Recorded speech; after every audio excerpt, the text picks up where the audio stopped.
itu coba. Baik, Bapak-Ibu sekalian dan Saudara Promovendus, kita teruskan langsung ke penguji eksternal, penguji utama, Prof. Yatim Rianto. Kami persilakan, Prof. Baik. Assalamualaikum warahmatullahi wabarakatuh. Waalaikumsalam warahmatullahi wabarakatuh. Yang saya hormati Profesor Dr. Mahfuddin sebagai rektor sekaligus pimpinan sidang dalam ujian terbuka, Profesor Dr. Ahya yang saya hormati sebagai direktur, para promotor dan kopromotor serta para penguji yang saya hormati, dan selamat untuk Nik Haryanti. Sudah mempresentasikan disertasinya dan sudah saya baca disertasinya.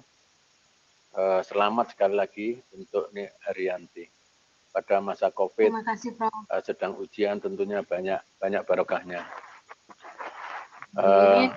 Saya nanti memang tidak banyak pertanyaan, tetapi pertanyaan lebih ke esensinya, tidak ke metodologinya, tetapi langsung ke substansinya, hasilnya dan implikasinya, dan juga ada beberapa saran, sehingga menurut saya masa COVID ini kalau ujian tidak sebagaimana masa non-COVID-19, karena kalau pertanyaannya sulit-sulit, itu akan menambah tidak imun yang diuji maupun pengujinya. Mudah-mudahan imun ya, karena imunitas penting.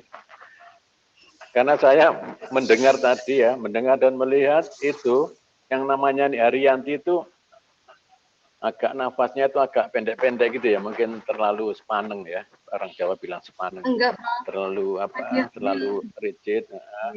Mengapa? Mungkin salah satunya ya karena diuji itu berbeda dengan membaca atau presentasi sendiri. Apalagi ini luar biasa, ya pasca sarjana IAIN itu luar biasa, harus presentasi tanpa membaca, itu merupakan suatu ide yang luar biasa yang harapannya yang diuji itu betul-betul menguasai. Bayangkan nih, ini Haryanti itu 318 halaman, kemudian presentasi 10 menit tanpa membaca. Saya aja mungkin agak susah ya, tetapi ini Haryanti tadi relatif bisa, walaupun agak kesulitan sedikit, karena memang tidak gampang itu. Tetapi ini ide yang bagus, karena yang namanya doktor atau yang nanti akan jadi doktor itu betul-betul isi dari disertasi itu harus tercover di struktur kognitif dan mudah disampaikan kepada orang lain. Baik, saya memberikan apresiasi kepada pasca sarjana IAIN yang memberikan atau yang memiliki model presentasi disertasi yang menurut saya sangat menggigit dan bisa dicontoh untuk pasca yang lain. Nah, sekarang saya masuk ke substansi. Unesa saja baca ya, Prof. Unesa aja pakai PPT. Unesa saja baca, kemudian Brawijaya dan yang lain masih. Dan ini mungkin salah satu men-trigger mahasiswa calon doktor yang benar-benar tahu isi dari disertasinya dan tidak dibuatkan orang lain. Baik, sekarang saya masuk ke pertanyaan ya, Bu Nik. Nanti dijawab sederhana saja, kalau tidak begitu menguasai ya kira-kira jawaban yang dekat dengan pertanyaan saya itu apa. Bu Nik ini kan meneliti tentang strategi experiential marketing dalam meningkatkan mutu dan daya saing perguruan tinggi keagamaan Islam negeri ya, ada di IAIN Tulungagung. IAIN Tulungagung ya, Pak Rektornya yang Prof. Mahfuddin ini kan? Nggih, Prof. Satunya adalah UIN Malang, benar ya? Nggih, Haras. Ya, itu merupakan suatu keberanian menyampaikan isi penelitian disertasi di hadapan pimpinannya, pimpinan IAIN sendiri yang diteliti, dalam arti ini menjadi ajang penelitian dari IAIN. Jadi suatu keberanian dari Promovenda ya untuk menyajikan di hadapan, memang kebetulan rektornya itu hadir di acara ini. Tadi sudah disinggung oleh Pak Rektor juga, Prof. Mahfuddin, ini membandingkan antara IAIN Tulungagung dan UIN Malang ya. Mungkin menurut saya lama-lama juga setara dan tampaknya sekarang mulai setara. Dilihat dari sisi komponen-komponen yang ada dalam perguruan tinggi. Pertanyaan saya yang sederhana, yang pertama, apa toh bedanya mutu dan daya saing itu, Buni? Saudara kan meneliti mutu dan daya saing. Apa bedanya mutu dan daya saing? Dan apa hubungannya antara mutu dan daya saing? Silakan dijawab dulu. Iya, terima kasih Prof atas pertanyaannya. Saya akan berusaha menjawab.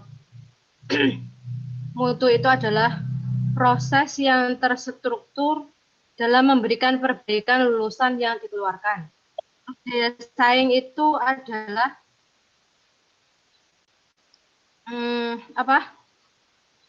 daya saing itu adalah suatu keunggulan yang bisa diperhatikan oleh masyarakat sehingga masyarakat akan tertarik untuk menyekolahkan anaknya ke suatu perguruan tinggi. Ya, nanti kalau memang apa ya, belum apa dibaca nggak apa-apa sambil membaca ya. Karena ini dua variabel utama, yaitu mutu dan daya saing. Ini mutu YIN kan, artinya mutu YIN, bukan mutu win malah.